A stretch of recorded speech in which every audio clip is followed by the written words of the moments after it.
Bem, a palestra desta noite é sobre a Batalha das Bíblias. Nós não vamos entrar diretamente na Bíblia hoje à noite. Nós vamos falar sobre a história desta batalha e amanhã à noite nós vamos abrir a própria Bíblia. Então não se esqueça de trazer a sua Bíblia para a palestra de amanhã à noite. Essa batalha é sobre o quê? Você sabe que no passado a Bíblia foi uma questão muito importante e que houve uma batalha quanto à Bíblia e a igreja da Idade Média baniu a Bíblia. E hoje todos parecem bastante satisfeitos que todos tenhamos a Bíblia. Portanto, será que foi a atitude que mudou ou outra coisa que mudou? Mateus 4,4 diz: Mas ele respondeu e disse, está escrito, nem só de pão viverá o homem, mas de toda palavra que procede da boca de Deus. Eu estou citando da Bíblia em inglês King James. De outra forma, eu teria um problema. Eu só seria capaz de ler metade do verso para vocês. Mas, não obstante, ele diz, está escrito, nem só de pão viverá o homem, mas de toda palavra que procede da boca de Deus. Obviamente, é importante que nós saibamos a palavra de Deus.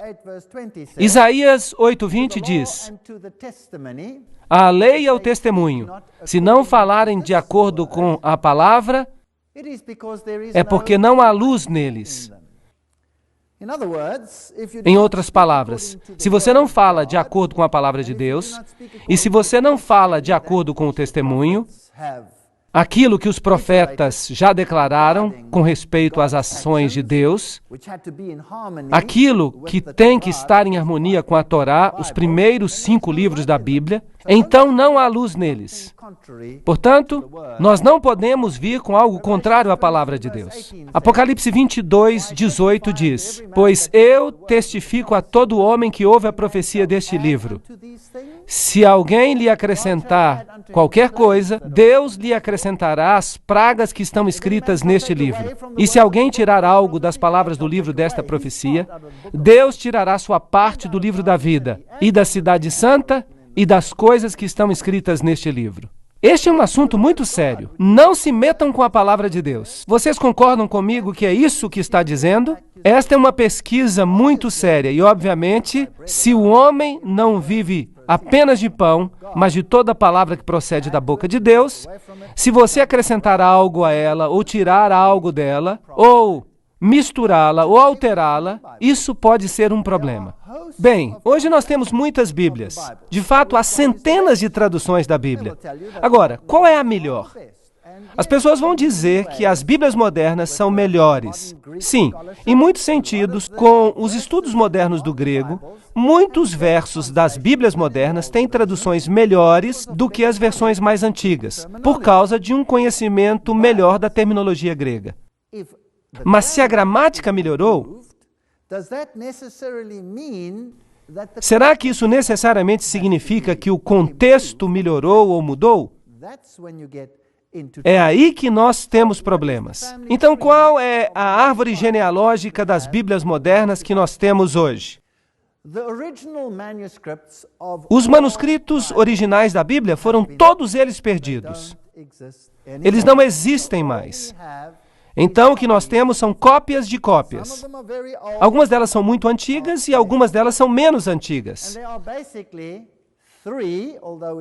Há basicamente 3 famílias de Bíblias. Ou melhor, nós vamos ver que de fato são 2 famílias.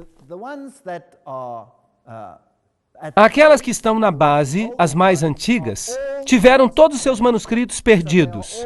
Então, o que nós temos são cópias de manuscritos anteriores. Agora, no que diz respeito à Bíblia que levou até a versão King James na língua inglesa, essas Bíblias vêm de uma família central. Trata-se de manuscritos perdidos do texto tradicional. Esses manuscritos vêm das versões siríacas e da gótica. Trata-se do Códice W e do Códice A. E então há uma grande maioria de textos existentes que compõem os manuscritos do Novo Testamento, nós estamos falando de aproximadamente 1.900 manuscritos deste bloco central, dos quais, eventualmente, temos a versão King James e qualquer outra Bíblia, exceto a Bíblia Católica Romana e a Bíblia dos Jesuítas. Toda a Bíblia do mundo que foi escrita antes de 1914. Toda a Bíblia, sim, veio dessa tradição. Então, há duas outras tradições. Uma que deu origem à versão Douay, que é basicamente a versão dos jesuítas, e os ancestrais da versão ocidental que se perderam. Aí você tem a velha versão latina, você tem a versão da Vulgata Latina, que o Papa declarou ser infalível. Você tem o Códice D, o Códice D2, o Códice E2 e a versão Douay de 1582. Que foi escrita para conter a reforma. Essa é uma outra família. E os manuscritos que pertencem a essa mesma família têm o mesmo texto e eles concordam com as palavras que aparecem ali. Então, há a terceira família, que tem como ancestral a família alexandrina. O original também se perdeu, é claro, como veremos. E você tem alguns documentos interessantes e relativamente novos. Mas, normalmente, são documentos velhos que foram encontrados recentemente. O Papiro 75, o Códice B, são dois deles. Então, você tem o Papiro 66 e o mais famoso de todos, que é o Códice Aleph. E desta pequena família de 4 manuscritos, você tem a versão revisada em inglês, a versão padrão americana, a versão padrão revisada, a Bíblia em inglês contemporâneo e várias novas Bíblias que estão surgindo em diversas línguas ao redor do mundo, que são baseadas nesta família de manuscritos. Portanto, no bloco central, você tem milhares de manuscritos. Mas neste bloco aqui, o do Códice Aleph, que é o manuscrito mais velho, e as versões latinas e a Vulgata são também baseadas em documentos relativamente antigos. Agora, todos eles vêm de documentos antigos, o mais velho dos quais nós temos então nesta terceira família aqui. Será que antigo significa necessariamente bom? Hoje nós pensamos que o antigo é bom. Agora, antigo não necessariamente significa bom. E esse é um ponto muito importante para a gente lembrar. Se nós olharmos essa família central aqui, com milhares de cópias nas línguas do mundo, então este é um ponto muito interessante. Se eu tenho uma franquia, vamos dizer que eu desenvolvi uma nova marca de galinha que eu quero vender para todo mundo. Eu tenho uma receita maravilhosa. E agora eu vou fazer uma franquia com esta receita e eu vou vendê-la para todos os países do mundo. E eles vão seguir esta receita à letra. E eles vão vender galinha roxa com abóbora, ou o que quer que seja a minha franquia. Agora, todo mundo vai receber a receita original e diligentemente traduz essa receita, porque a Alemanha precisa dela na Alemanha, os portugueses precisam dela em Portugal, os espanhóis precisam dela na Espanha, etc, etc.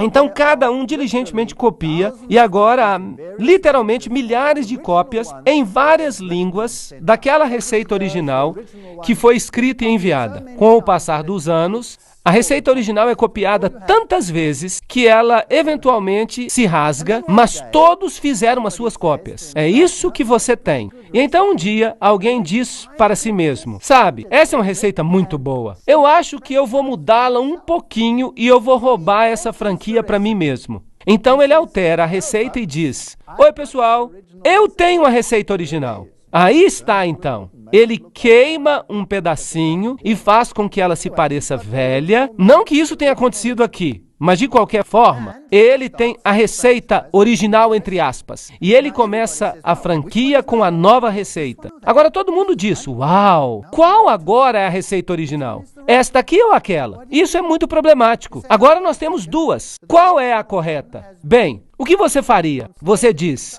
A original foi copiada e traduzida em tantas línguas diferentes. Vamos pegar a receita alemã e a receita espanhola e a receita armênia e a sérvia e vamos checar. E então todo mundo concorda que devemos fazer isso. Qual então é a receita original? Aquela que tem uma nuvem de testemunhas apoiando-a. Sim ou não? Ok. E isso você só se encontra na família central. Há uma nuvem de testemunhas na família central. Eu quero dizer que há cerca de 1.900 documentos em que todos concordam. Agora, os originais foram copiados tantas vezes que acabaram desaparecendo. Mas, vejam que isso é interessante. Nesta outra família aqui, há muitos versos que desapareceram. Simplesmente desapareceram. Então, nesta família aqui, há muitos versos que simplesmente desapareceram. Mas eles estão nesta família central aqui. Agora, nós não temos mais os manuscritos originais. Então, os seguidores desta família dizem, ahá, esses não são originais. E esses de cá são os documentos mais velhos. E esta família aqui diz, eles não são os originais.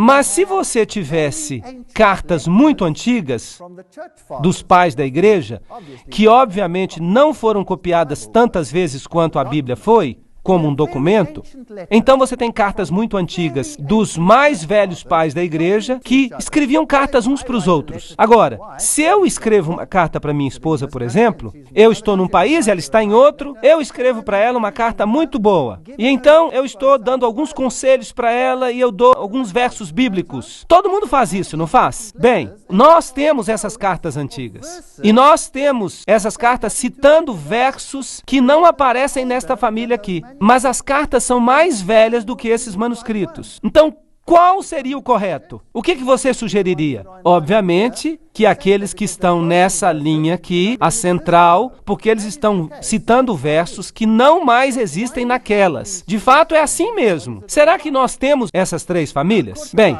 Kurt Aland, que é o coeditor tanto dos textos gregos críticos mais amplamente usados e é também o principal estudioso do continente europeu, propõe que o texto de P75 e B, na família alexandrina, representa uma revisão de um texto local do Egito que foi usado como texto dominante nessa área. Então, basicamente, nós não temos 4, nós temos apenas 2. E um é apenas uma modificação do outro. Então, basicamente, há apenas um documento nesta família esquerda e é o texto sinaítico. Nós vamos chegar nisso daqui a pouco.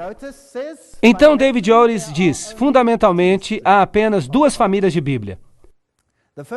A primeira família pertence ao texto recebido do hebraico e do grego, manuscritos preciosos que foram preservados em lugares como a igreja de Pela, na Palestina, de onde os cristãos fugiram quando, no ano 70 depois de Cristo, os romanos destruíram Jerusalém. Portanto, os manuscritos originais não estavam em Roma. Eles vieram da área cristã. Eles vieram de Jerusalém, eles vieram da Síria, onde os apóstolos pregavam. É desses lugares que os manuscritos originais vieram. E esse era o lugar lógico para eles estarem, porque esse é o lugar onde os apóstolos estavam. Certo? Da igreja síria de Antioquia, que produziu estudos muito importantes, da igreja itálica no norte da Itália, e também, por falar nisso, dos cristãos no norte da Itália, previamente, que receberam suas escrituras pela rota do Oriente Médio, e não de Roma. E houve um grande problema entre os ostrogodos e os romanos, porque eles tinham escrituras diferentes. Isso é muito interessante. Então, o norte da Itália tinha a mesma versão das regiões do Oriente Médio. Também, ao mesmo tempo, da igreja na Gália, no sul da França, e da igreja céltica, na Grã-Bretanha, antes dos valdenses, das igrejas da Reforma, todos esses tinham o mesmo tipo básico de manuscrito. Estes manuscritos estão de acordo um com o outro. São de longe a grande maioria das cópias do texto original. Por isso, são chamados de texto recebido, ou textus receptus. Essa maioria é tão esmagadora que até os inimigos do texto recebido admitem que 19 de cada 20 manuscritos gregos pertencem a esta classe. Quase todos os manuscritos pertencem a esta classe. E então há uma segunda família, que é bem menor, e que é baseada nos manuscritos antigos. Não vamos duvidar disso. Eles representam a família grega, a família vaticana, ou Códice B, este aqui, que estava na Biblioteca de Roma e foi usado para combater a Reforma, porque ele diz coisas muito diferentes daquelas que os reformadores usavam. Então, na época da Reforma, o Códice B se tornou muito importante. E então nós temos o texto sinaítico, ou Códice Aleph, que foi encontrado na região do Egito. Eu vou mostrar para vocês o lugar mais tarde. E ele vem do texto alexandrino. E nós temos este aqui. Ele foi encontrado numa data muito interessante. Foi encontrado em 1844. Então este é o mais jovem de todos os manuscritos antigos. E é um documento muito, muito velho. Então, quando se diz na sua Bíblia que esta tradução é baseada nos manuscritos antigos, a ideia que é implantada é de que velho significa bom. Estão conseguindo me seguir? Mas velho não necessariamente significa bom. Significa só velho. Isso é tudo o que significa. Em latim, há a Vulgata, a Bíblia Latina de Jerônimo, de 383 depois de Cristo. Isso é bem antigo. Mas há alguns problemas com aquela Bíblia, e nós veremos isso. Em inglês, há a Bíblia dos Jesuítas de 1582, que foi escrita na língua vulgar para combater a Bíblia da Reforma. O texto da Vulgata aparece também com algumas alterações na Bíblia de Douay, ou na Bíblia Católica, que é a chamada Good News Bible. E muitas outras Bíblias modernas são baseadas nela hoje em dia. Bem, aqui está a controvérsia, e cada declaração que eu faço é uma citação, para que ninguém diga que eu estou fazendo fofoca. Eu não digo nada, só leio. A presente controvérsia entre a Bíblia King James em inglês e as versões modernas é o mesmo velho debate travado entre seitas rivais da igreja primitiva. Então a igreja primitiva teve essa batalha, porque esses manuscritos antigos são diferentes. E a igreja moderna tem essa batalha. Então ambas têm essa batalha. Era uma batalha no início, era uma batalha no meio com a Reforma, uma guerra literal. E agora nós temos uma outra batalha que está acontecendo em nossa época. Essa será a última batalha, eu penso. Essa é a minha opinião. Então, a batalha foi travada entre os valdenses e os papistas, do 4º até o 13º século, e mais tarde ainda, entre os reformadores e os jesuítas no século XVI.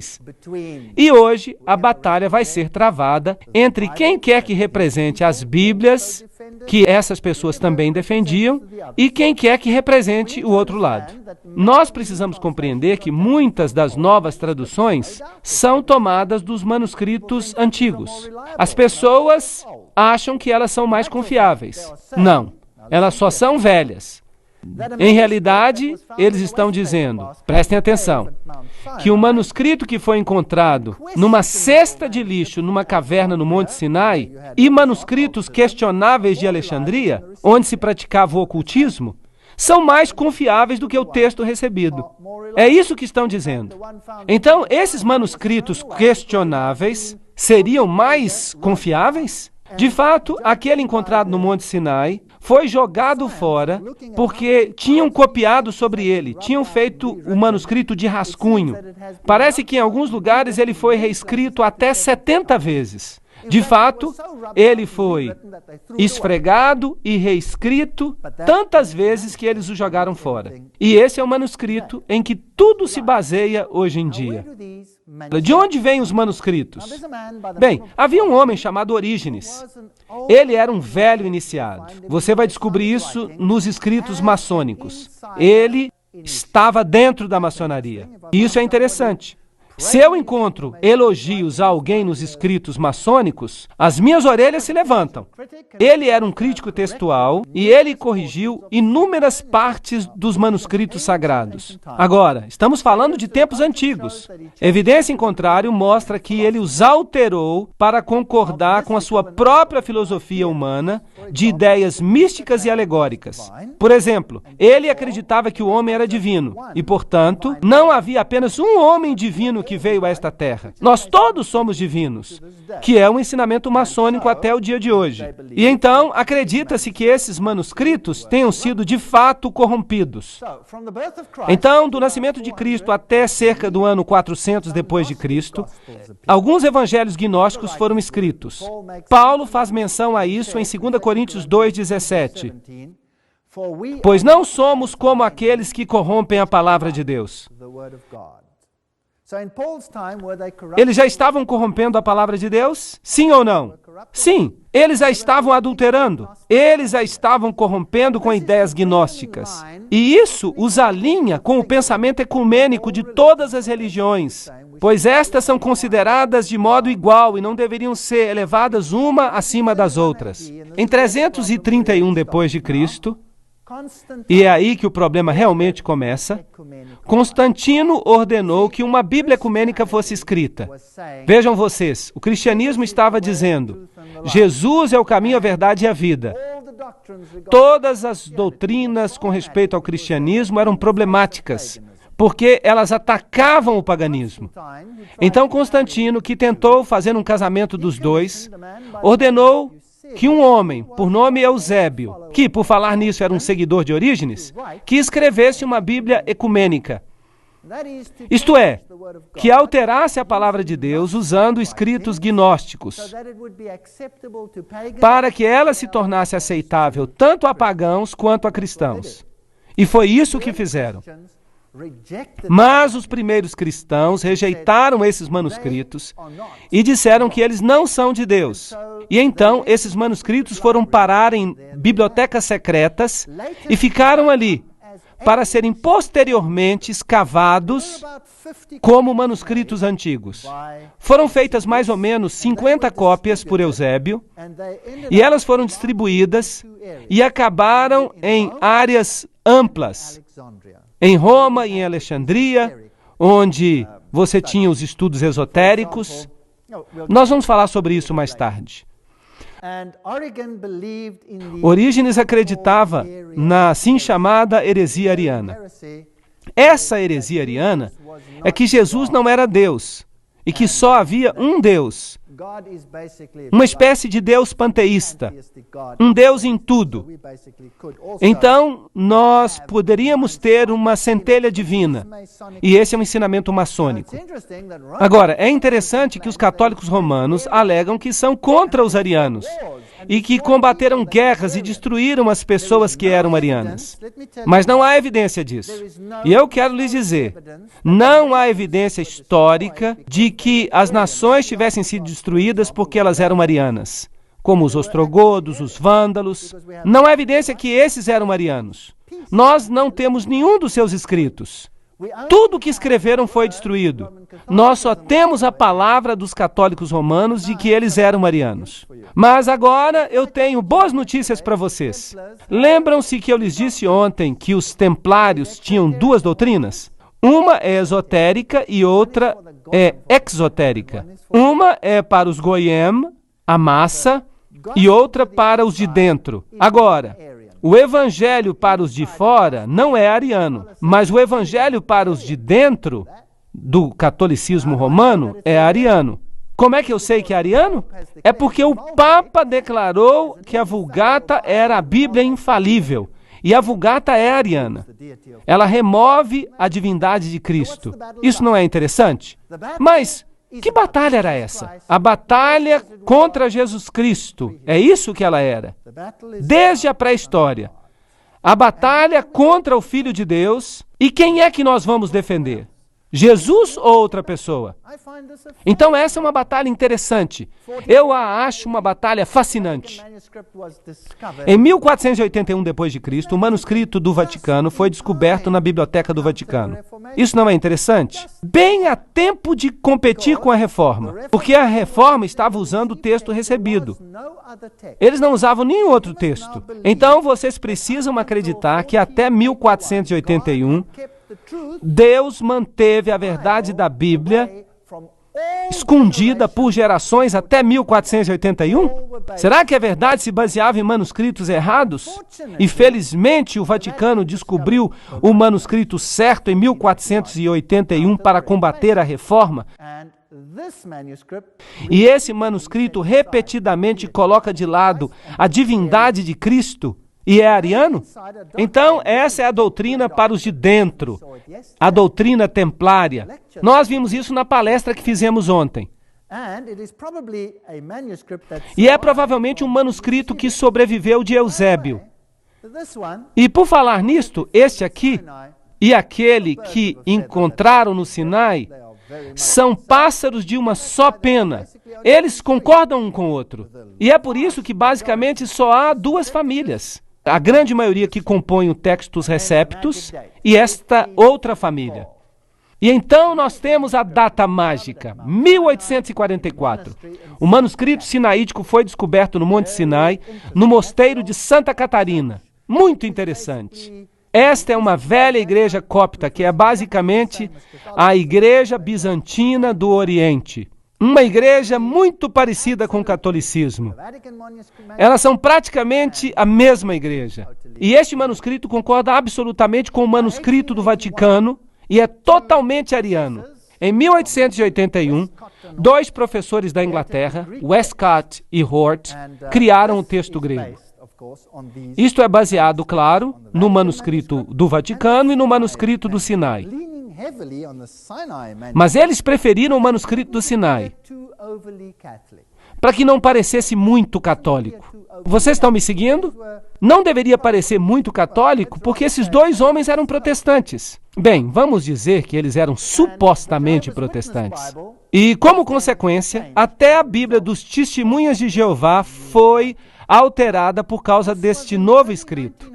Agora, no início da década de 1900, quando isso começou a acontecer, os Testemunhos de Jeová usavam a própria Bíblia King James. Mas então um dia disseram para eles que eles precisavam pegar a King James e pegar um grande lápis preto e que eles deviam modificar o texto da King James. Riscar isso, riscar aquilo outro. E eles começaram a riscar. Eles ainda não tinham sua própria Bíblia. Ela não existiu até o início de 1900. Então, os Testemunhos de Jeová foram os primeiros a riscar grandes partes da Bíblia. Eu vou mostrar isso para vocês amanhã. E deve ser enfatizado que a discussão não é entre um texto antigo e um texto recente, mas entre duas formas antigas do texto.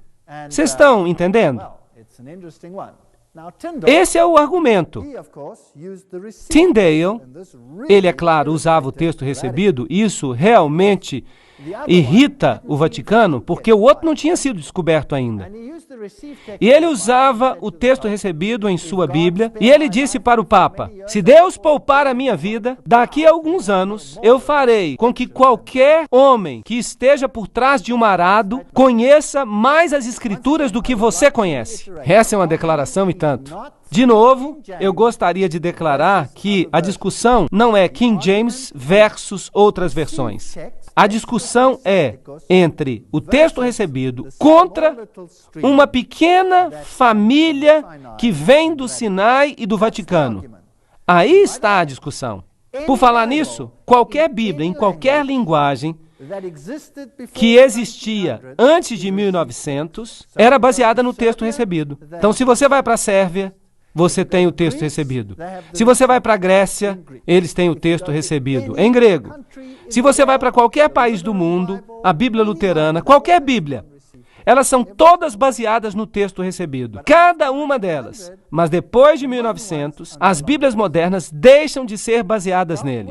Bem, quando essa Bíblia saiu, os jesuítas foram chamados para ajudar. Eles tiveram uma crise, porque agora estava evidente que os ensinos de Roma não estavam de acordo com a Bíblia. Então eles fizeram esta declaração. Notem o que os jesuítas escreveram. Nós vamos solapar a Bíblia dos protestantes e destruir os seus ensinamentos. A rainha da Inglaterra, percebendo o dano da Bíblia jesuítica, enviou Beza à Europa, e ele estava com João Calvino, para ajudar Thomas Cartwright. Com uma mão ele pegou todos os manuscritos gregos e com a outra mão ele pegou todos os manuscritos latinos do texto recebido. E ele começou a atacar a Bíblia dos jesuítas, golpe após golpe.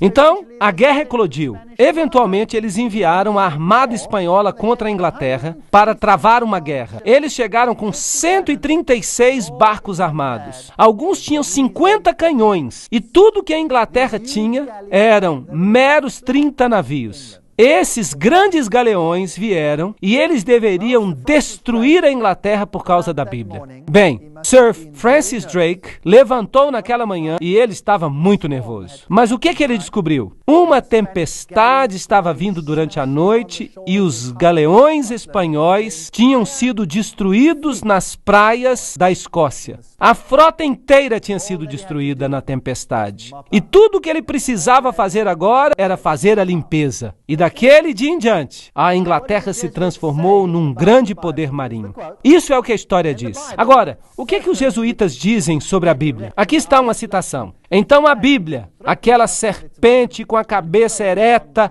e os olhos chamejantes, nos ameaça com seu veneno enquanto ela se arrasta no chão. Ela se transformará numa vara tão logo nós a toquemos. Por 3 séculos, esta víbora cruel não nos tem dado repouso, porque nós não conseguimos entender como ela serpenteia e como ela usa suas presas. Eles odeiam a Bíblia. O catecismo jesuíta? Vejam essa citação, vejam o que ele diz. Pergunta: e se a Bíblia nos ordenar uma coisa e o Papa nos ordenar algo contrário a ela? Resposta: as Escrituras Sagradas devem ser colocadas de lado. O que é o Papa? Ele é o vigário de Cristo, Rei dos Reis, Senhor dos Senhores, e só há um trono de julgamento que pertence a Deus e ao Papa. Essa é uma declaração e tanto. Bem, o que a maçonaria diz? É sempre bom ter documentos para a gente comparar. Em Morais e Dogma, a fonte escrita por Pike, na página 818, diz o seguinte com respeito à Bíblia. O absurdo da leitura da igreja estabelecida, que toma literalmente a linguagem figurativa, alegórica e mítica de uma coleção de livros orientais de épocas diferentes. Puxa vida, estão falando bem mal da Bíblia. A tolice de se considerar os livros hebraicos como se eles tivessem sido escritos pelo rei Tiago, uma pessoa sem imaginação e sem intelecto prático, e com a ajuda dos preconceituosos presbiterianos da Escócia. Puxa vida! Pike não gostava mesmo daquela tradução. Ele a odiava. Mas o que ele dizia sobre a versão dos Templários, a Bíblia jesuíta? A melhor forma de dividir e ganhar partidários é que os Templários se simpatizem com todos aqueles que tiveram as suas doutrinas rejeitadas. Eles se simpatizavam com o paganismo. E que encoraje as esperanças dos novos cultos, prometendo a todos liberdade de consciência e uma nova ortodoxia, que será a síntese de todos os credos perseguidos. Vejam vocês, a maçonaria detesta o texto recebido. Ela mantém na sua loja a Bíblia apenas como símbolo. Isso é muito inteligente. É mesmo diabólico, não é? Mas não desanimem. Voltando ao tempo da igreja primitiva, nós encontramos as versões cópticas, as versões latinas, as versões sírias, e elas circularam muito antes do Códice Vaticano aparecer. Então, apareceram 2 professores de Cambridge, que nem sequer acreditavam na inspiração verbal das Escrituras, Westcott e Hort, e eles vão mudar tudo. Por falar nisso, a Bíblia de Jerônimo, que é aquela usada pelo Vaticano, a Bíblia Vulgata, como é que Elvídio poderia ter acusado Jerônimo de empregar manuscritos gregos corruptos? Se Elvídio não tivesse manuscritos gregos perfeitos. Então, enquanto Jerônimo estava escrevendo a Bíblia Latina, outros eruditos já estavam dizendo: ei, você está usando manuscritos corruptos para escrevê-la. Então, essa batalha é uma batalha antiga. Então, essas versões revisadas se baseiam em manuscritos do Egito, que eram definitivamente corruptos. É isso que a maioria dos críticos dizem. Um dos maiores críticos de todos os tempos é Dean Burgon. E quando este grande homem morreu, então a corrupção tomou conta. Ele era um bastião. Burgon escreve que tão logo a obra dos evangelistas e apóstolos reconheceu a necessidade de complementar as antigas escrituras de Deus, eles fizeram o Novo Testamento. E então ele diz que o Novo Testamento foi tão bem recebido quanto o próprio Jesus Cristo. Eles crucificaram a Jesus Cristo. Por que então eles não crucificariam a sua palavra também? Isso é basicamente o que ele diz. Malícia incansável e constantes ataques à palavra de Deus, desde o começo. E o que ele fala sobre esses manuscritos que foram encontrados? Ele diz: nós opomos fatos à sua especulação. Eles exaltam o Códice B e o Códice Aleph e o Códice D8, porque, em sua opinião, essas cópias são as melhores. Eles tecem teias engenhosas e inventam teorias sutis, porque seu paradoxo, de poucos contra muitos, requer engenhosidade e sutileza para apoiá-lo. Ele era um ótimo escritor. Ele destruiu essas pessoas. Nós não temos que ler tudo. Você pode parar o vídeo e dar uma olhada no resto dos textos para você dar uma boa olhada no que Burgon tem a dizer. Eu estou desinclinado a crer, continua Dean Burgon, porque me parece tão grosseiramente improvável que ao final de 1800 anos, 995 cópias de cada 1000, suponhamos, seja pouco confiável. E que 1, 2, 3, 4 ou 5 que permanecem, cujos conteúdos eram praticamente desconhecidos até ontem, possam conter o segredo do que o Espírito Santo originalmente inspirou. Ele continua dizendo: o que pensar nesse meio tempo dos guias cegos? Aqueles que foram iludidos, que querem nos convencer a voltar àqueles mesmos códices que a igreja primitiva já consertou. Voltar àqueles manuscritos antigos. E ele pega Tischendorf, o homem que originalmente descobriu os manuscritos, e ele o analisa. E ele analisa Tregelles, e ele analisa Westcott, e ele analisa Hort, e ele mostra que ele discorda completamente de suas conclusões. E então vejam esta declaração interessante. Quem, a não ser alguém com simpatia pela Igreja Católica, poderia entreter a noção que Deus preservou o verdadeiro texto do Novo Testamento em segredo por quase 1000 anos e então finalmente o entregou ao pontífice romano para guardá-lo? É isso que literalmente significa. O Dr. Hosker cita o Dr. Salmon, que diz: naturalmente Hort considerava esses manuscritos como mais dignos de confiança, e são esses que apresentam as leituras reconhecidas por Orígenes. Percebem? É isso que eles fizeram. Hort, o professor da Inglaterra, era um seguidor de Orígenes, e nós teremos que provar isso. Nós não podemos simplesmente fazer uma declaração desse calibre. Você sempre será o meu amigo, mas eu não mais posso ignorar as críticas. Isso é o Dr. Frank Longsdon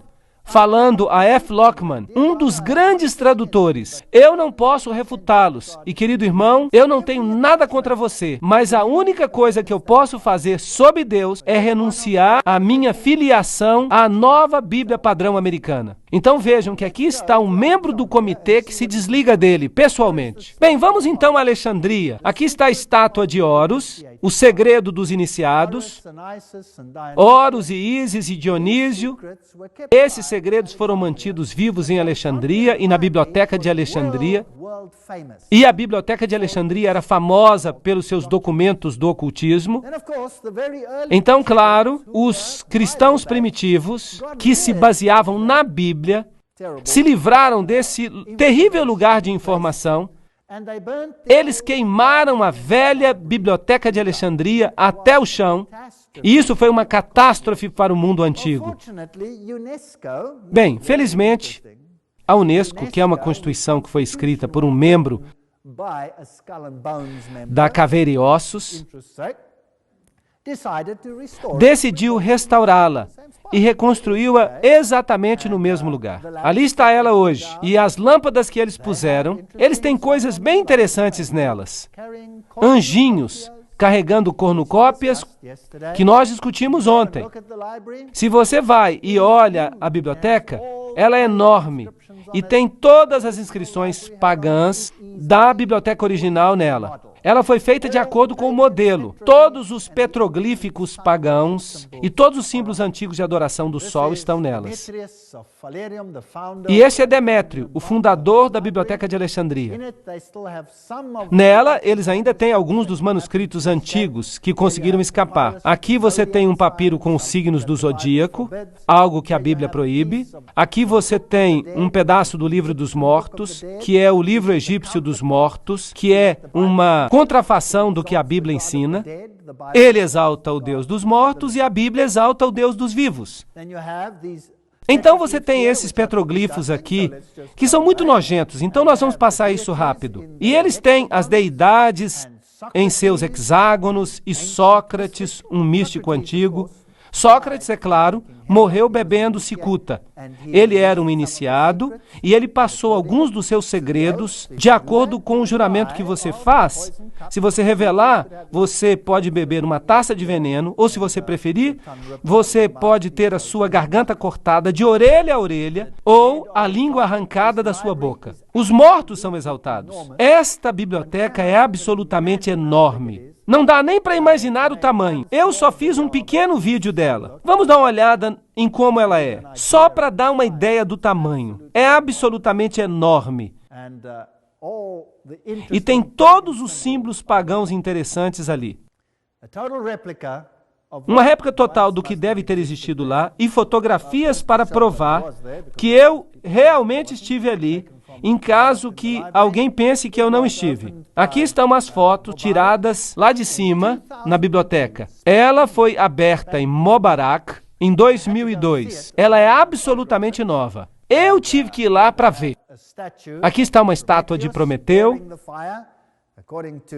levando fogo. De acordo com os escritos ocultos, esse é Lúcifer, o portador de luz. Agora, vamos dar uma olhada em alguns dos manuscritos que Roma diz que são essenciais para a compreensão do maior evangelho.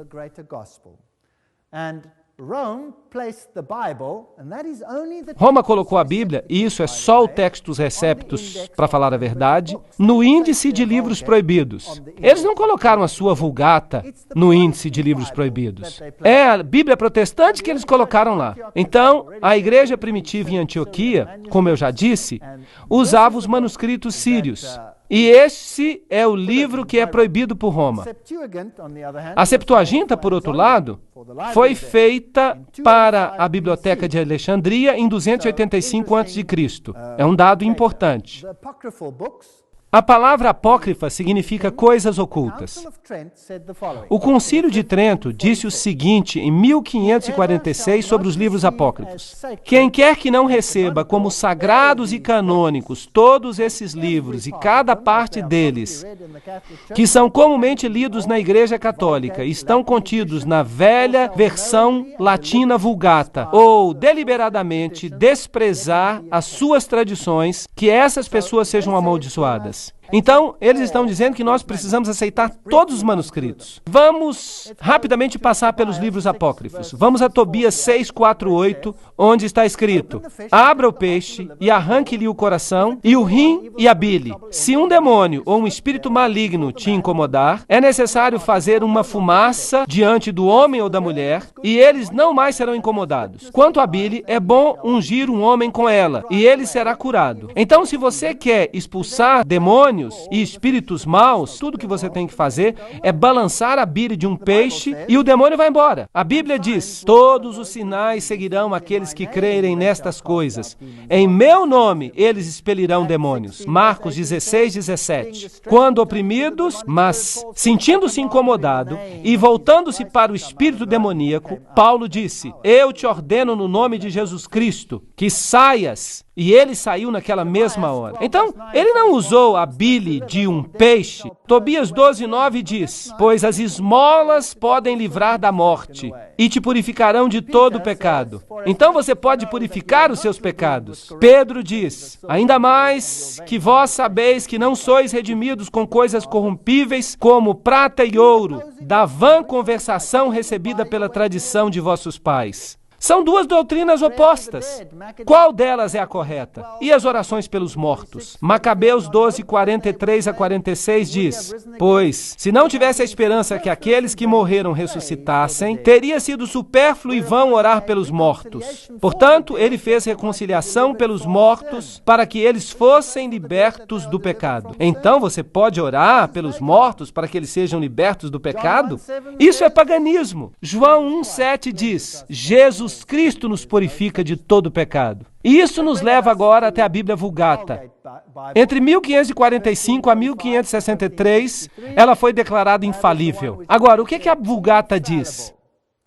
A nossa Bíblia diz: toda a Escritura é inspirada por Deus. A versão de Way, que é baseada na Vulgata, diz: toda a Escritura inspirada por Deus é útil. Então, só uma parte das Escrituras é inspirada. Hebreus 11:21 diz: Jacó adorou encostado no seu bordão. A Vulgata diz: Jacó adorou o seu bordão. Isso significa que você pode orar para uma relíquia? Você pode orar para uma estátua? É daí que nós obtemos essa doutrina. Também está escrito em Apocalipse no texto recebido: bem-aventurados aqueles que lavam as suas roupas, traduzido do Códice Vaticano. Mas a King James diz: bem-aventurados aqueles que guardam os seus mandamentos. Agora, será que podemos confiar na Bíblia ou não? Essa é a pergunta que não apenas afeta a nossa fé, ela afeta a doutrina da salvação e afeta a posição de Jesus Cristo. Nós precisamos saber isso.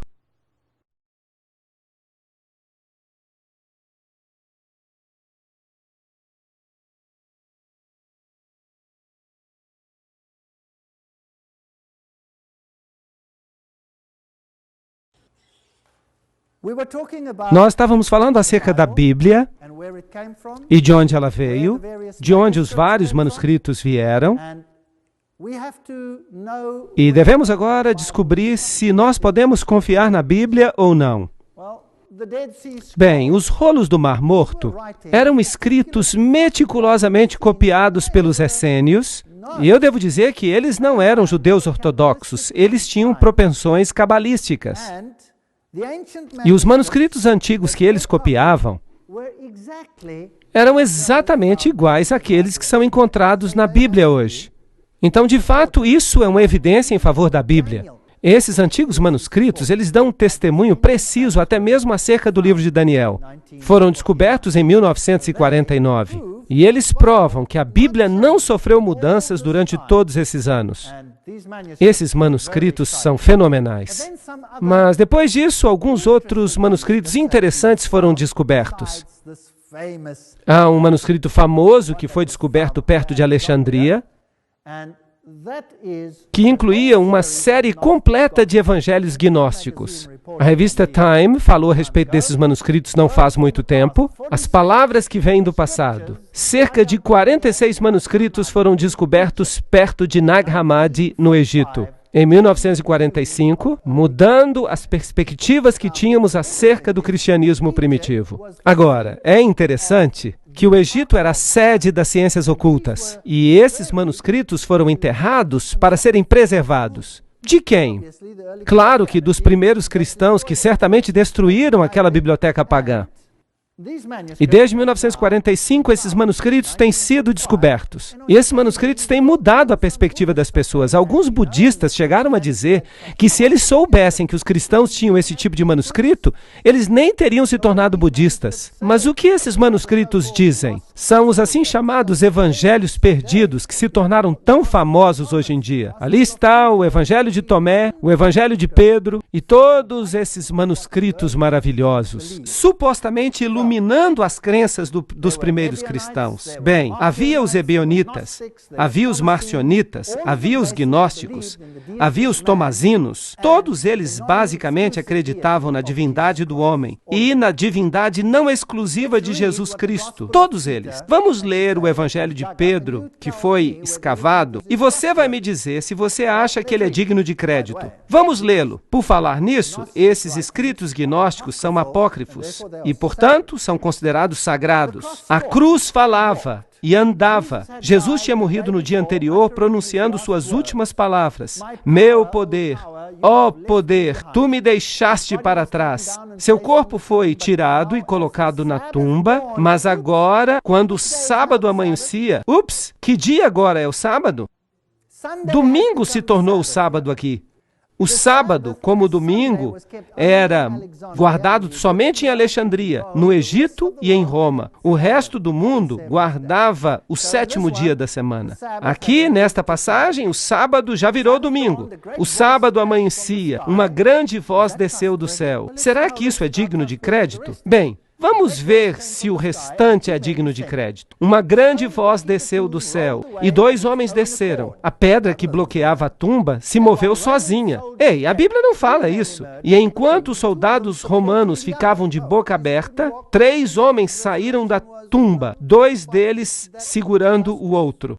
Jesus não podia caminhar quando ele saiu da tumba? Parece que a sua ressurreição não foi tão maravilhosa assim. E a cruz o seguia. E ela andava sozinha. Será que a cruz foi enterrada com Jesus? E a cruz andava atrás dele. Por quê? Porque eles haviam tornado a cruz um símbolo muito importante naqueles dias. A cabeça dos 2 homens alcançava o céu, mas a cabeça daquele a quem eles apoiavam subia acima do céu. E eles ouviram uma voz: já pregaste àqueles que estavam dormindo? E aqui nós temos a doutrina da pregação aos mortos. E a resposta veio da cruz: sim. Vocês confiariam neste evangelho? Se vocês confiam, eu tenho pena de vocês. Deixe-me levá-los agora até o Sinai.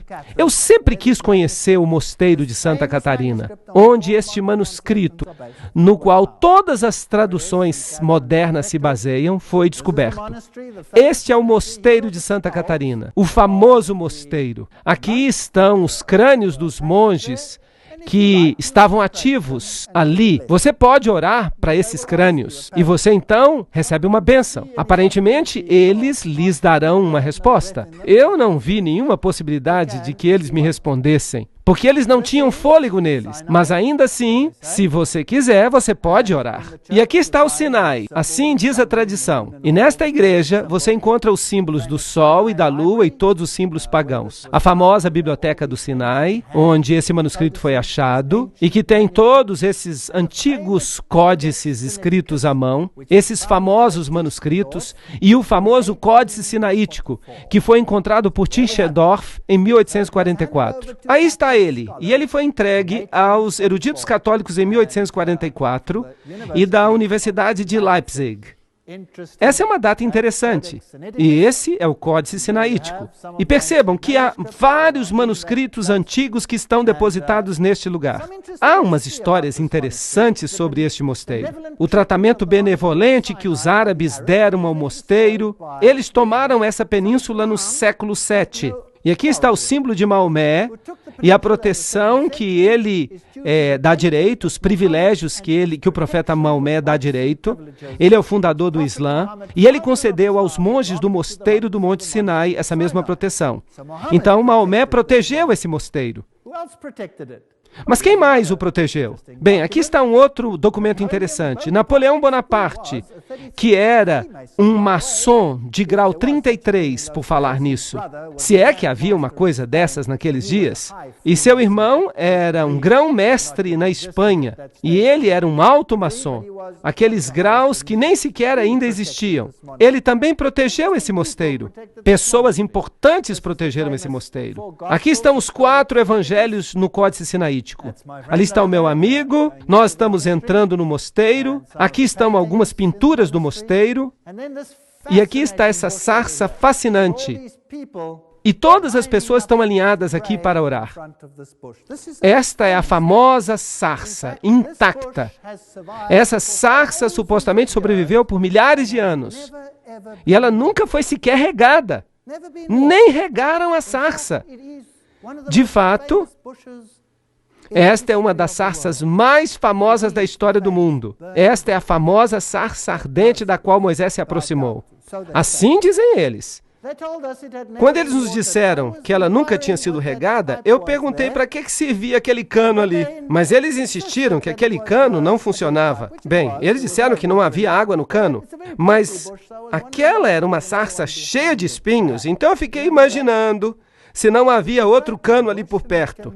Ainda assim, você pode orar para a sarça, e ela vai dar uma bênção a você. Eu não quis orar para ela. Então eu pensei, quem sabe se eu tocar a sarça, ela pode me ajudar de uma forma. Mas eu toquei a sarça e não senti mudança alguma.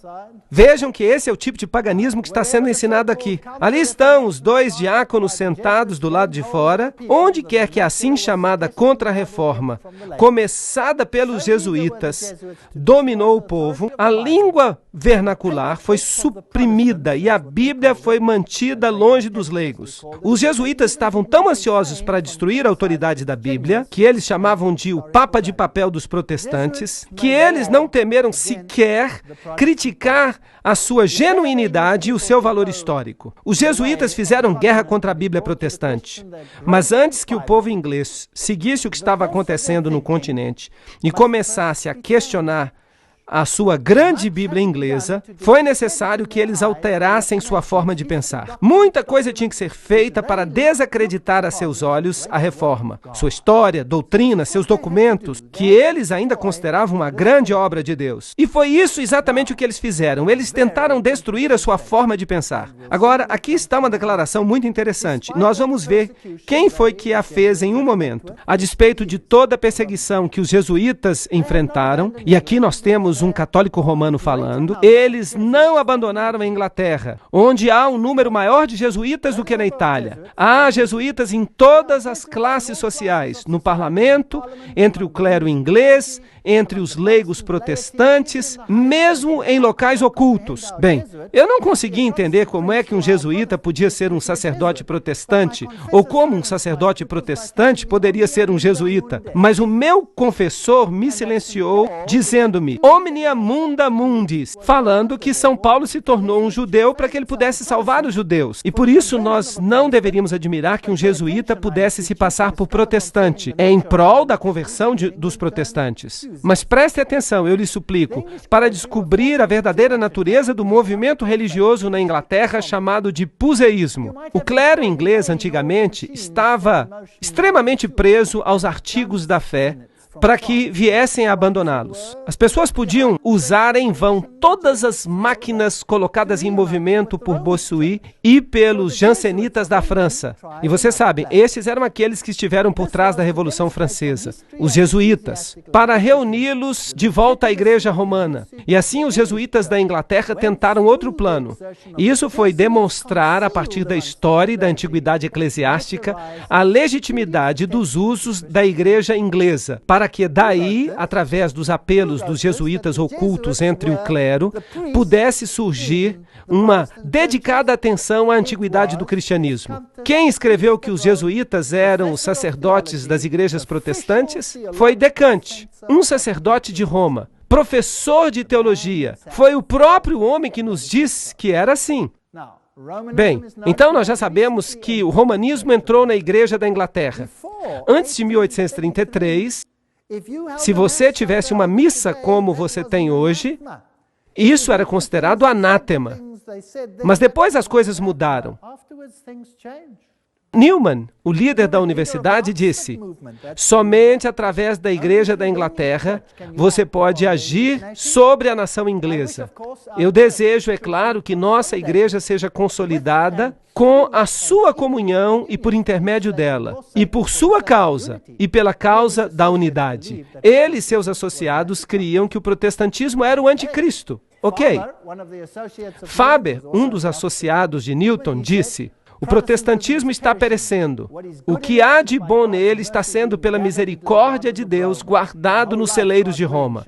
Toda a minha vida, se Deus permitir, será uma cruzada contra a detestável e diabólica heresia do protestantismo. Percebam que há aqui uma guerra contra a igreja da Inglaterra. Eu creio, disse ele, que o anticristo será o infiel e se levantará daquilo que se chama hoje protestantismo, e que a igreja de Roma e a da Inglaterra se unirão para se opor a ele.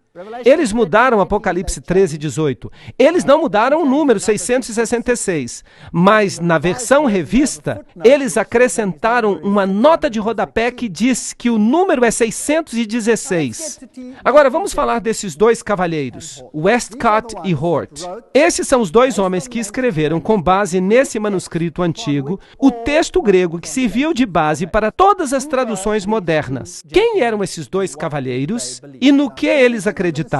Bem, agora tudo que eu vou dizer vem dos livros escritos pelos filhos de Westcott e Hort, que publicaram suas cartas. Então, isso não é o que alguém diz sobre eles. Isto é o que eles mesmos falam sobre o que eles criam. Isso vem direto do original. E é ótimo que a gente tenha originais assim. E depois desta palestra, eles provavelmente vão desejar nunca ter escrito esses originais. Hort e Westcott rejeitaram a ideia da infalibilidade da Bíblia. Eles chamaram a doutrina da expiação substitucionária, ou seja, que Jesus morreu por você. Eles chamaram isso de imoral. Hort negou a historicidade de Gênesis, ele elogiou a Darwin e ele negou a divindade de Cristo. Será que isso parece familiar? Westcott nasceu em 1825. Hort nasceu em 1828. Eles eram membros do Partido da Igreja Alta, da Igreja da Inglaterra. Eles se tornaram amigos durante seus estudos na Universidade de Cambridge. Eles trabalharam juntos. Westcott se tornou bispo de Durham e Hort é mais lembrado como professor de divindade na Universidade de Cambridge. Bem, suas doutrinas eram tão jesuíticas que eu, de fato, não me surpreenderia se esses dois homens ilustres fossem, de fato, jesuítas. Vejam o que Hort fala sobre a evolução. O início de um indivíduo é precisamente tão inconcebível quanto o início de uma espécie. Certamente me incomodou descobrir que você tenha dito que não haja fatos que apoiem a visão de Darwin. Ele era darwinista e ele diz: o seu livro me levou à conclusão de que algum tipo de desenvolvimento deve ter acontecido. E na carta de Hort para Macmillan, ele escreve: uma última coisa sobre Darwin. Eu não vou abandonar esse assunto depressa, porque esse assunto, para ser mais exato, não deixa que eu o abandone. E ele continua dizendo que ele era darwinista. Aqui está uma outra carta de Hort para Westcott. Você já leu Darwin? Como eu gostaria de falar com você a respeito dele. E outra carta para Ellerton. Mas o livro que mais me atraiu é o de Darwin. Nós não temos que ler toda a citação. Você pode lê-la sozinho. Ele diz que os argumentos de Darwin são irrefutáveis, impossíveis de responder. Em outra carta de Hort para Ellerton, ele diz: eu não tinha a menor ideia até algumas semanas atrás da importância dos textos. Ele está falando daqueles textos que tinham sido descobertos. Tendo lido tão poucos testamentos gregos e tendo me arrastado mais no desprezível textus receptus, então ele chama o texto recebido de desprezível. Pense naquele textus receptus. Isso não parece com aquele jesuíta que odiava o texto recebido e que o chamou de serpente, de cobra? Ele depende inteiramente de manuscritos tardios. Aí vem o seu argumento de que o texto sinaítico era anterior. É uma bênção que tenhamos esses manuscritos mais velhos. Então, carta de Hort para o reverendo Ellerton. Westcott e eu vamos editar um texto grego para o Novo Testamento, em 2 ou 3 anos, se possível. Então ele fala de Lachmann e Tischendorf, que irão suprir os materiais. Então ele diz: o nosso objetivo é fornecer ao clero em geral, às escolas, um texto grego portátil, que não será desfigurado com as corrupções bizantinas. Em outras palavras, ele está dizendo que esse texto não vai conter o texto recebido. Em outra carta, Westcott diz para Hort: em relação à proposta de recensão do texto do Novo Testamento, o objetivo deveria ser, eu suponho, preparar um texto para uso comum em geral. Com tal finalidade em vista, não seria melhor introduzir apenas algumas emendas? Ou seja, mudar um pouquinho aqui, um pouquinho ali, isto é, fazer alterações no texto recebido e anotar na margem como parecer adequado, de forma legível. O que ele está dizendo é que se fizerem mudanças completas, os ingleses vão ficar nervosos. Então eles dizem, vamos mudar apenas um pouquinho aqui e escrever na margem o que nós achamos importante. Assim, quando eles lerem na margem do manuscrito, eles vão dizer, oh, sim, isso provavelmente não deveria estar aqui, porque no manuscrito mais velho, deveriam dizer manuscrito mais corrupto, mas eles não dizem isso. Vocês estão percebendo o que eu estou dizendo? Foi isso que eles decidiram fazer. Eu sinto muito a desgraça de circular o que eu acho que são cópias falsas das Escrituras Sagradas. Eles estão falando da versão autorizada. E eu estou muito ansioso para fornecer algo para substituí-las. Mas isso não pode ser um texto que dependa só da nossa decisão, mesmo que nós não fôssemos inexperientes demais para tomar essas decisões. Percebam que o que ele está dizendo é que ele não está disposto a escrever a Bíblia toda sozinho, mas deve ter o apoio de uma preponderância óbvia e clara da evidência. A margem nos dará amplo espaço para a nossa crítica ou os nossos princípios. E é por isso que eu sugiro que quando você ler as margens da Bíblia, não creiam nessas margens. Meu desejo é me afastar do texto recebido popular somente no caso em que ele esteja claramente equivocado. Equivocado em sua opinião, claro. Então ele faz a seguinte declaração. Westcott, Garhan, C.B. Scott, Benson, Bradshaw, Lord e eu começamos uma sociedade para a investigação de fantasmas. Ok, eles eram espíritas, estando de fato realmente disposto a crer que estas coisas realmente existem e devem ser discriminadas dos embustes. E eles então acham um nome, Clube do Touro e do Galo. E disso surgiu uma sociedade incrível. Em 1882, a Sociedade para Pesquisa Psíquica foi fundada. De fato, era uma combinação desses grupos que já trabalhavam independentemente. E assim eles trabalhavam com telepatia, mediunidade, a antiga sabedoria oculta. A Sociedade de Fantasmas da Universidade de Cambridge foi fundada por nenhuma outra pessoa a não ser Edward White Benson, o futuro arcebispo da Candelária, junto com essas duas pessoas ilustres. E Darwin também frequentava. Agora, esta sociedade, a Sociedade para a Pesquisa Psíquica, é também a sociedade que administra o lado esotérico do movimento da nova era hoje em dia, com todo o seu esforço de se comunicar com o mundo espiritual. Todas essas coisas estavam ali. Entre as inúmeras pessoas e grupos que na metade do século XIX estavam pesquisando esses temas, pode-se encontrar Edward White Benson, arcebispo da Candelária. Encontramos o seu filho, A.C. Benson, no ano de 1851, escrevendo o seguinte parágrafo. Entre as diversões do meu pai em Cambridge estava a fundação de uma sociedade de fantasmas, a precursora da sociedade psíquica. E então pessoas como Lightfoot, Westcott e Hort faziam parte como seus membros. Aí está, ele naquela época estava mais interessado em fenômenos psíquicos do que ele admitia. Assim, a evolução da mediunidade tradicional para a comunicação com os mortos contemporânea foi gradual. O espiritismo original tinha começado em 1848.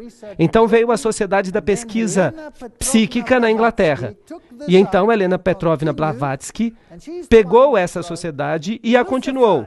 E é ela que escreve: Lúcifer é o Logos, a serpente, o Salvador. Satanás é o único bem deste planeta. É isso que ela escreve. A doutrina secreta vem desse grupo. Agora, será que eles pertenciam a outras sociedades secretas? A resposta é sim. Hort era um membro de uma sociedade secreta. Ele encontrava tempo para frequentar as reuniões de várias sociedades e em junho se filiou à Companhia de Mistério dos Apóstolos. Ele permaneceu sempre um membro fiel do clube secreto, que por volta de 1896 se tornou famoso porque continha membros importantes que pertenciam a ele. Nessa época, o clube foi, de certa forma, revigorado. E foi Hort que foi o principal responsável pelas palavras do juramento que unia os membros para uma conspiração de silêncio. Então, ele pertencia a uma sociedade secreta? Sim ou não? Sim, que os compelia ao silêncio. Será que isso parece maçônico para você? Sim ou não? Bem, o primeiro-ministro da Inglaterra também estava ali, e ele escreveu a Constituição para a Liga das Nações. E foi ele que insistiu que todas as religiões deveriam se tornar uma. E escreveu uma solução esotérica, que também é considerada maçônica. Então essas pessoas eram todas maçons. Agora, nós vimos ontem que os iniciados mais altos criam que quem é Deus? Que o diabo é Deus, que Satanás é Deus, que Lúcifer é Deus. Então, Sr. Hort, você vai reescrever a Bíblia crendo que Lúcifer é o filho de Deus? Será que então ele não faria de Jesus menos do que ele é? Será que eles não iam querer reescrever a Bíblia para tirar Jesus da Constituição? Sim ou não? Será que nós não estamos testemunhando isso hoje em dia? Estamos ou não estamos? Essa é a questão. Eu não vou responder isso hoje à noite. Nós veremos amanhã. Tragam suas Bíblias. Vamos voltar a 1854. Numa carta de Hort para o reverendo John Ellerton. Eu acho uma pena que Maurice verbalmente tenha rejeitado o purgatório. Mas eu plenamente concordo com ele nos 3 pontos cardeais da discussão. Que a eternidade é independente da duração, que o poder do arrependimento não é limitado a esta vida. Vocês podem crer nisso? Ele acreditava no purgatório. E que você pode se arrepender do outro lado da vida. E que não é revelado se, no final das contas, todos irão ou não se arrepender. A moderna negação do segundo tem, a meu ver, mais que ver com a desespiritualização da teologia do que com qualquer outra coisa. Bem, ele acreditava na doutrina católica do purgatório. Será que ele fala alguma coisa mais sobre isso? Ele escreveu uma carta dando conselhos a um jovem aluno. A ideia da purgação, queima dos pecados do outro lado, da purificação pelo fogo, parece ser inseparável do que a Bíblia nos ensina. Então, ele está ensinando doutrina jesuítica ou está ensinando doutrina protestante? Ele está ensinando doutrina jesuítica. Mas é muito esperto dele dizer que ele é protestante para que os protestantes aceitem a sua Bíblia, porque esta Bíblia agora vem da pena de um protestante, se nós não soubéssemos a verdade. Então a doutrina nos ensina a respeito das punições divinas, e embora pouco seja dito com respeito ao futuro estado, parece para mim incrível que as punições divinas não proporcionassem qualquer mudança de caráter quando esta vida visível chegar a um fim. Então, ele acreditava no purgatório. E o que ele fala a respeito da expiação? Que Jesus morreu por você? Bem, aqui está a carta publicada na sua bibliografia, volume 1, página 322. Eu acho que eu já mencionei para você antes o livro de Campbell sobre a expiação. É um livro valioso, mas infelizmente ele não conhece nenhuma outra teologia a não ser a protestante. O que ele está dizendo? Letter de Hort para Westcott. Eu concordo plenamente, corrigindo apenas uma palavra, com o que você diz sobre a expiação. Tendo por muitos anos crido que a união absoluta do cristão com o próprio Cristo é a verdade espiritual, da qual a doutrina popular da substituição é uma contrafação imoral e material. Uau! Então, o fato de Jesus ter morrido para você é uma doutrina imoral? Em vez disso, o que é moral, então, é que nós nos tornamos um com Cristo e nos tornamos Deus? Eles dizem que isso é moral. Agora, quem é que ensina isso? Os jesuítas e os maçons, ou a Bíblia. Quem é que ensina isso? Então, quem era este homem? Ele pertencia a uma sociedade secreta, tinha um clube psíquico. Não apenas isso, ele detestava o texto recebido, ele cospe na expiação. É isso que faz um cavaleiro templário, cuspir na cruz. Outra carta, certamente nada pode ser menos escriturístico do que a limitação moderna de Cristo suportar os nossos pecados e sofrimentos na sua morte. Mas, de fato, isso é apenas um aspecto de uma heresia quase universal. Ok, essas são pessoas que criaram o documento no qual as Bíblias modernas se baseiam. Vocês acham que eles merecem crédito? Eu não acho. Aqui está outra carta, de Hort para o reverendo Davis. Nenhum ser racional duvida da necessidade de uma revisão da Bíblia. E as objeções práticas do povo são inúteis. Contudo, eu sou favorável a uma postergação. Ele estava tendo problemas porque os ingleses ainda conheciam as suas Bíblias. Claro, nenhuma revisão pode ser final. Seria absurdo esperar a perfeição. Mas a crítica dos dois testamentos no texto e na interpretação parece a mim estar agora num estado caótico, na Alemanha e muito mais ainda na Inglaterra, e que os resultados de uma revisão imediata seriam peculiarmente insatisfatórios. Então, os ingleses conheciam as suas Bíblias, este era o problema, eles tinham que ser cuidadosos, eles tinham que ser sorrateiros, e era isso que eles iam fazer. E ele diz, bem, vamos ler primeiro o que está escrito aqui. É claro que é verdadeiro que nós só podemos conhecer a Deus através de formas humanas. Mas então eu acho que toda a Bíblia ecoa a linguagem de Gênesis 1:27, e portanto nos garante que as formas humanas são também formas divinas. Peguei você, Sr. Hort. O que você está dizendo? Você está dizendo que nós somos deuses. E quem é que ensina isso? Satanás é que ensina isso. Agora, escutem mais esta. 1 João 5:7, na Bíblia do rei Tiago. Pois há três que dão testemunho no céu, o Pai, a Palavra e o Espírito Santo. E esses três são um. Vocês podem procurar em vão nas suas Bíblias modernas por este verso. Você não vai encontrá-lo na Nova Versão Internacional. Você não vai encontrá-lo na versão revista. Ele foi removido para que eles possam ser Deus. Carta de Hort para Westcott. Já faz muitos anos que eu estou persuadido de que a adoração a Maria e a Jesus tem muita coisa em comum nas suas causas e em seus resultados. Talvez toda a questão resida na ideia verdadeira de mediação, que foi quase universalmente corrompida em uma ou duas direções opostas. Então quem pode ser os seus mediadores? Maria pode. Essa doutrina é bíblica ou católica? E o outro homem? Westcott escreve, eu tenho tentado me lembrar das minhas impressões de La Salette. Isso é interessante.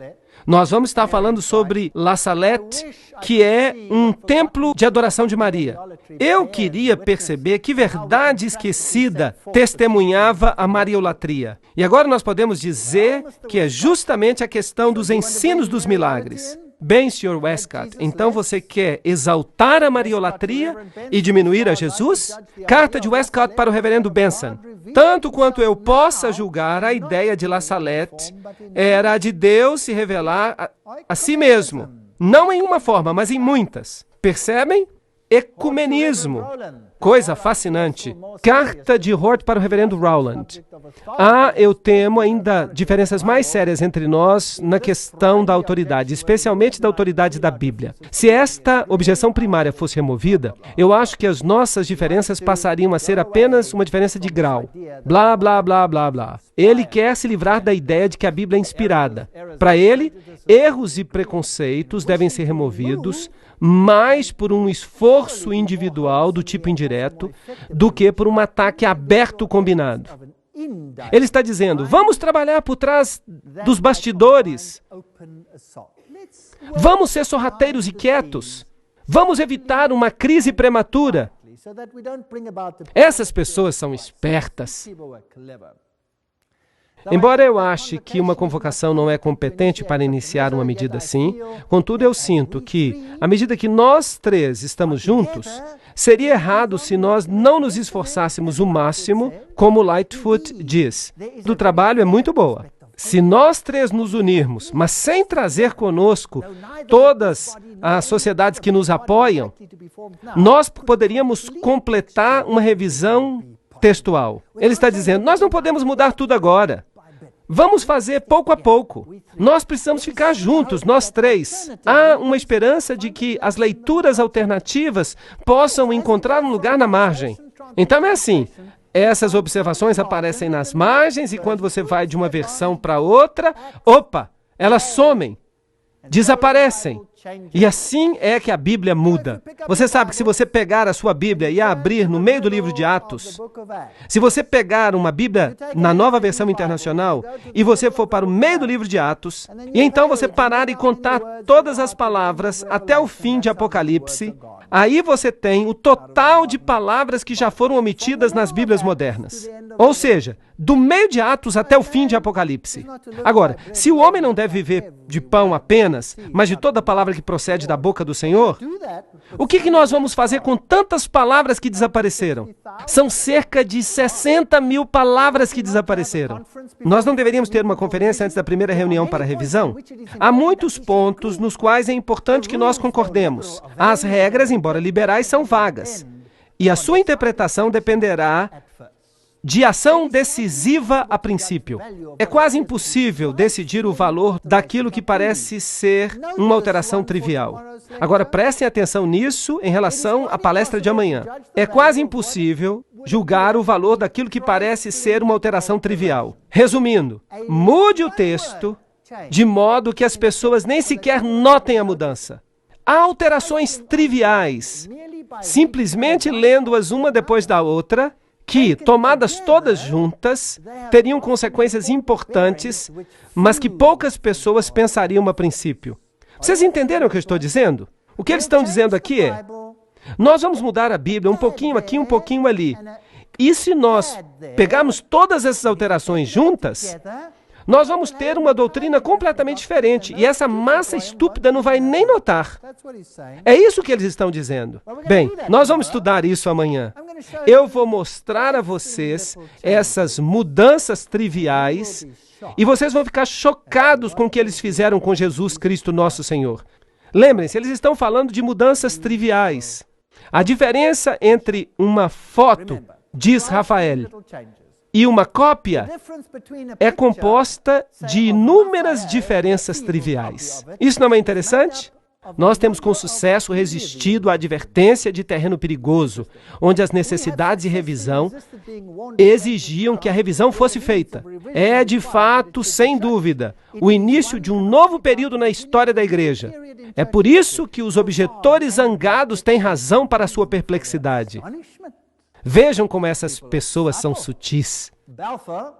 Balfour era um membro dos Apóstolos de Hort e presidente da Sociedade para Pesquisa Psíquica. E eu disse para vocês que ele era o primeiro-ministro da Inglaterra. E ele escreveu o primeiro rascunho da Liga das Nações. Ele foi, pelo menos, parcialmente responsável por ele. Então, esses indivíduos famosos e importantes, vejam o que encontramos sobre eles num livro chamado Que Bíblia, de David Philip. Hort escreve ao reverendo Howland Williams em 21 de outubro de 1858. Adicionalmente, eu concordo com eles, com os autores de ensaios e revistas, em condenar muitas doutrinas específicas da teologia popular. Os evangelhos parecem pervertidos mais do que insinceros. Eu temo ainda diferenças mais sérias entre nós no assunto da autoridade, e especialmente na autoridade da Bíblia.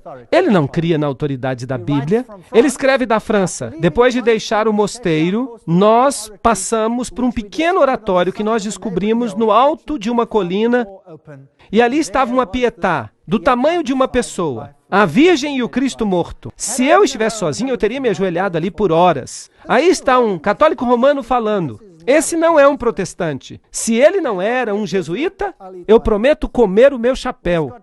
Westcott escreve ao arcebispo da Candelária uma crítica ao Velho Testamento. Ninguém agora, eu suponho, acredita que os 3 primeiros capítulos de Gênesis, por exemplo, deem a história literal. Eu não acho que seria possível que uma pessoa de olhos abertos pudesse acreditar nisso. Eles não criam em nada, e esses são os melhores manuscritos do mundo? Vocês acreditam nisso? Eu estou inclinado a pensar que nenhum lugar como Éden jamais existiu, e que a queda de Adão, de modo algum, foi diferente do que a queda de qualquer um de seus descendentes. Eles estão dizendo que não havia queda, e esse é um ensinamento oculto. Hort escreve, a perspectiva puramente romana parece mais próxima e mais provável da verdade do que a evangélica. Então, Roma está certa e os evangélicos estão errados. Hort escreve para Westcott, eu me lembro de ter chocado a você e Lightfoot, não faz muito tempo, ao expressar a crença de que o protestantismo é parentético e temporário. O que ele está dizendo é, nós vamos nos livrar dele. De certa forma, é uma interferência nauseadora no momento. Então, nós já vimos, primeiramente, quando nós olhamos na história de onde esses manuscritos vieram, E os manuscritos têm 3 vertentes, 2 delas são aparentadas, há apenas 2 vertentes de fato, baseadas em uns poucos manuscritos que levaram às alterações, corrompidos provavelmente por Orígenes e por Eusébio. Então essas pessoas pegaram esses textos e disseram: esses são os manuscritos mais antigos, portanto eles são os melhores, e nós vamos basear as novas traduções nesses manuscritos e vamos jogar fora o texto recebido. Deuteronômio 11:16 diz: acautelai-vos, para que vosso coração não vos engane, e para que não vos desvieis e sirvais a outros deuses adorando-os. 1 Timóteo 4,16 diz: acautela-te de ti mesmo, e tem cuidado da doutrina, continua nela, pois ao fazer isto, tu salvarás a ti mesmo e aqueles que te escutam. Mas e se esses textos sofreram tantas alterações que eles não podem mais dar apoio às doutrinas?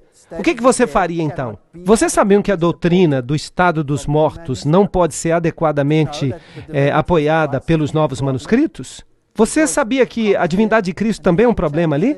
Porque uma vírgula aqui, uma pequena alteração ali, uma outra coisa ali, e isso muda toda a figura.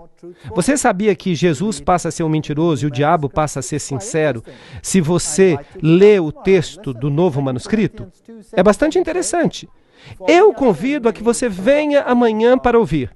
2 Coríntios 2,17 diz: pois nós não somos como muitos que corrompem a palavra de Deus, mas em sinceridade, como de Deus, à vista de Deus, falamos nós em Cristo. Se Jesus não é tudo em nossa vida, então nós não temos nada. Se Jesus não é Deus, nós não temos nada que esperar. A nossa melhor esperança é um ciclo de reencarnação no mundo miserável. Primeiro como ser humano, depois como animal, depois como uma folha, para ser comida por uma vaca. Uma existência bem miserável, se vocês perguntam a minha opinião. Mas se Jesus é o caminho, a verdade e a vida, se Ele pagou o preço pelos meus pecados, eu tenho uma saída. Eu tenho uma solução para o problema. Eu tenho uma resposta para os meus questionamentos interiores, porque eu sei de onde eu sou. Eu tenho uma origem nobre.